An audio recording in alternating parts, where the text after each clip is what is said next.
CPM ഇടയ്ക്ക് അൻവറിനെ തള്ളി പറഞ്ഞെങ്കിലും ഇപ്പോൾ ഏത് നിലപാടിൽ എന്ന് അറിയണം. കാരണം ഈ അൻവർ MLA തഴയില്ല എന്നുള്ള നിലപാടിലാണ് ഇപ്പോൾ പാർട്ടി ഉള്ളതെന്ന് മനസ്സിലാക്കുന്നു. കാരണം നിരന്തരം സർക്കാരിന് പാർട്ടിക്കുമെതിരെ വിവാദങ്ങളൊക്കെ ഉയർത്തുന്നുണ്ട്. പക്ഷേ ആ സമയത്തൊക്കെ നൽകിയത് താക്കീത് മാത്രമാണ് എന്നത് ശ്രദ്ധേയം. എന്തായാലും നിലവിലെ സാഹചര്യത്തിൽ അൻവറിനെ തള്ളി പറയാതെ കാര്യങ്ങൾ പറഞ്ഞ് മനസ്സിലാക്കാനാണ് പാർട്ടി ഒരുങ്ങുന്നത്. സർക്കാരിനോടൊപ്പം രമ്യതയിൽ പോകാനുള്ള ശ്രമം നടത്തണം എന്നുള്ള പാർട്ടി നിലപാട് കൂടി വരുന്നു എന്ന റിപ്പോർട്ടുകളുണ്ട്. അഖിൽ, അങ്ങനെയൊക്കെ തന്നെയാണോ? അഖിൽ, മറ്റൊന്നുകൂടി അൻവറിനെ പുറത്തു വിടുന്നത് അത്ര ബുദ്ധിയാവില്ല എന്നുള്ളത് കൊണ്ടാണോ ഇങ്ങനെയൊരു രമ്യതയിലേക്കോ അല്ലെങ്കിൽ പതിവില്ലാത്ത സാധാരണ കാണാത്തൊരു ഒത്തുതീർപ്പിന്റെ ഒരു മധ്യസ്ഥതയുടെയൊക്കെ സ്വരം വരുന്നത്?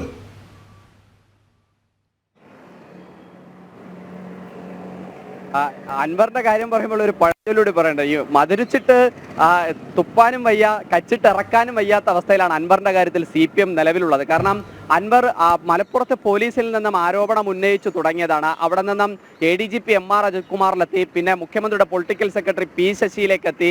ആരോപണങ്ങൾ സർക്കാരിനെ വലിയ പ്രതിസന്ധിയിലാക്കി. ഇടതുമുന്നണിയിൽ തന്നെ ഘടകകക്ഷികൾക്ക് വലിയ ആയുധം നൽകുന്ന ഒരു സാഹചര്യം ഉണ്ടായിരുന്നു. കാരണം വലിയേട്ടൻ സ്വഭാവം കളിക്കുന്ന CPM-നെതിരെ ശബ്ദമുയർത്തി CPI-യും RJD-യും ഒക്കെ തന്നെ MR അജിത് കുമാറിന്റെ വിഷയത്തിൽ വലിയ തോതിലുള്ള ഒരു പ്രതിഷേധം LDF യോഗത്തിൽ അടക്കം ഉയർത്തുന്ന ഒരു സാഹചര്യം ഉണ്ടായിരുന്നു. അതുകൊണ്ടാണ് അൻവർ ഉയർത്തിയ വിഷയങ്ങളെ പെട്ടെന്ന് പരിഹരിക്കണമെന്നൊരു നിലപാടിലേക്ക് CPM എത്തിയത്.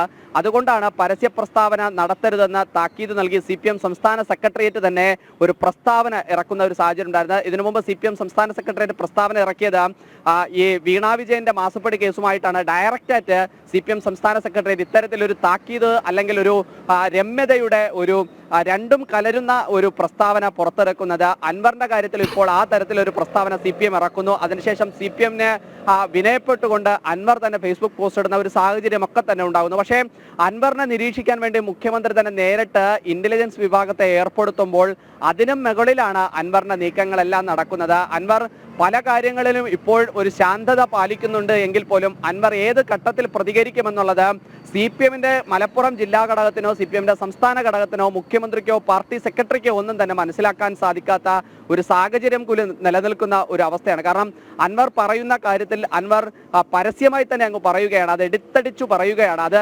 സർക്കാരിന് എത്രമാത്രമാണ് പ്രതിരോധത്തിലാക്കുന്നത്, മുഖ്യമന്ത്രിയും ആഭ്യന്തര വകുപ്പിനെയും എത്രമാത്രമാണ് പ്രതിരോധത്തിലാക്കുന്നത് എന്നതൊന്നും അൻവറിനെ ഒരു വിഷയമായി മുഖവിലേക്ക് എടുക്കാതെയാണ് അൻവറിന്റെ ഈ തരത്തിലുള്ള പ്രവർത്തനങ്ങൾ. അതുകൊണ്ടാണ് അൻവറിനെ പിണക്കണ്ട എന്നൊരു തരത്തിലേക്ക് CPM ഒന്ന് മയപ്പെടാൻ തീരുമാനിച്ചത്.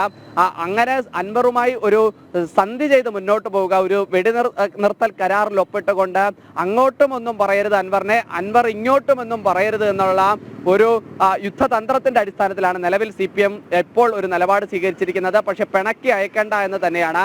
മുഖ്യമന്ത്രിക്കെതിരെ അൻവർ പറയുമ്പോൾ അതിനെ ഏതെങ്കിലും തരത്തിൽ അൻവറിനെ സപ്പോർട്ട് ചെയ്താൽ അത് പാർട്ടിക്ക് ഉള്ളിൽ സമ്മേളന കാലയളവാണ്, അത് മുഖ്യമന്ത്രിയും സർക്കാരിനെയും ഒക്കെ തന്നെ പ്രതിക്കൂട്ടിൽ നിർത്തുന്ന ഒരു സാഹചര്യം ഉണ്ടാകുമെന്ന ഒരു വിലയിരുത്തൽ പാർട്ടിയുടെ ചില ഘടകങ്ങൾക്കുണ്ട്. അതുകൊണ്ട് ആ തരത്തിലൊരു നിലപാട് സ്വീകരിക്കാൻ കഴിയില്ല എന്നത് തന്നെയാണ് പാർട്ടി എടുക്കുന്ന ഒരു സ്റ്റാൻഡ് എന്ന് പറയുന്നത്. പക്ഷേ അൻവറിനെ പിണക്കിയാൽ അത് വലിയൊരു ദോഷം സംഭവിക്കും. അൻവറിനെ സംബന്ധിച്ചിടത്തോളം അൻവറിന്റെ കാര്യത്തിൽ അൻവർ CPM ഒരു ഘടകത്തിലെയും അംഗമല്ല, ഒരു ബ്രാഞ്ചിൽ പോലും ഒരു അംഗമല്ല, അനുഭാവി മാത്രമായി തുടരുന്ന ഒരാളാണ്.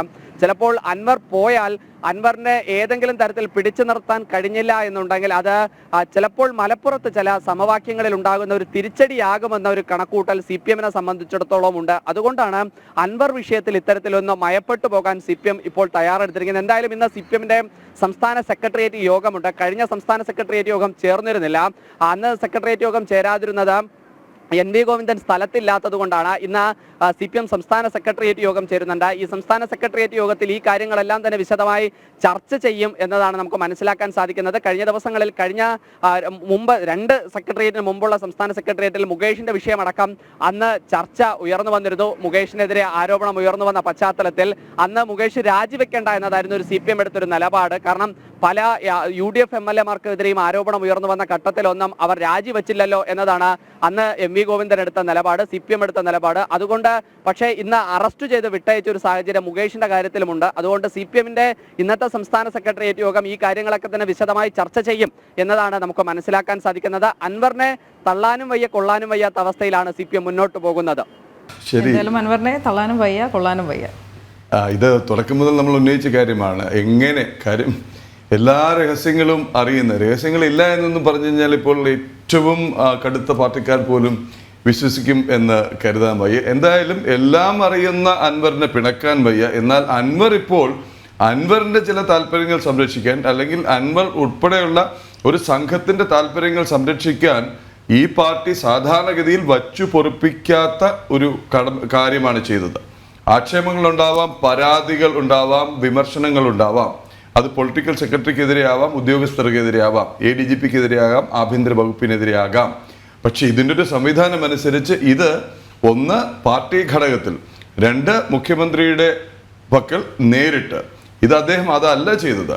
അദ്ദേഹം ഒന്ന് ഒരു വാർത്താ സമ്മേളനം, പരമ്പരകളിൽ ആദ്യത്തെ വാർത്താ സമ്മേളനം നടത്തുന്നു, ആരോപണങ്ങൾ ഉന്നയിക്കുന്നു. രണ്ട്, ഒരു മുതിർന്ന പോലീസ് ഉദ്യോഗസ്ഥന്റെ, ഒരു ജില്ലയുടെ ചുമതലയുണ്ടായിരുന്ന ഒരു IPS ഓഫീസറുടെ ടെലിഫോൺ സംഭാഷണം പുറത്തുവിടുന്നു. ആ ടെലിഫോൺ സംഭാഷണം എന്താണ്?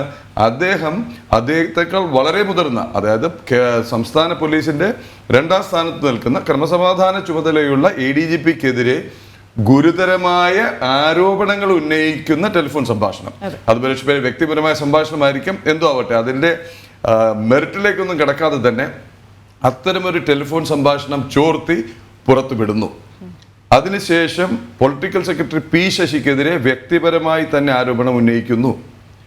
ഇതിനെല്ലാം ശേഷവും അദ്ദേഹം പാർട്ടിക്കുള്ളിൽ തുടരുന്നു എന്നുണ്ടെങ്കിൽ അതാണ് വാർത്ത. അതെന്തുകൊണ്ട്? ഇതിനേക്കാൾ ചെറിയ ചെറിയ കുറ്റങ്ങൾക്ക്, ചെറിയ പിഴവുകൾക്ക്, ജാഗ്രത കുറവുകൾക്ക് പാർട്ടിയിൽ നടപടി നേരിട്ടിട്ടുള്ളവർ പരസ്യമായി താക്കീത് നീട്ടി. ഇത് രഹസ്യമായി താക്കീതാണ്. അങ്ങനെയൊന്നും ചെയ്യല്ലേ എന്ന് ഉപദേശിച്ചു വിടുന്നു എന്നാണ് ഇപ്പോൾ അഖിലിന്റെ വാർത്ത കണ്ടു കഴിഞ്ഞാൽ മനസ്സിലാവുന്നത്. CPM ശരി, CPM എന്ത് പറ്റി എന്ന ചോദ്യം കൂടിയാണ് വരുന്നത്.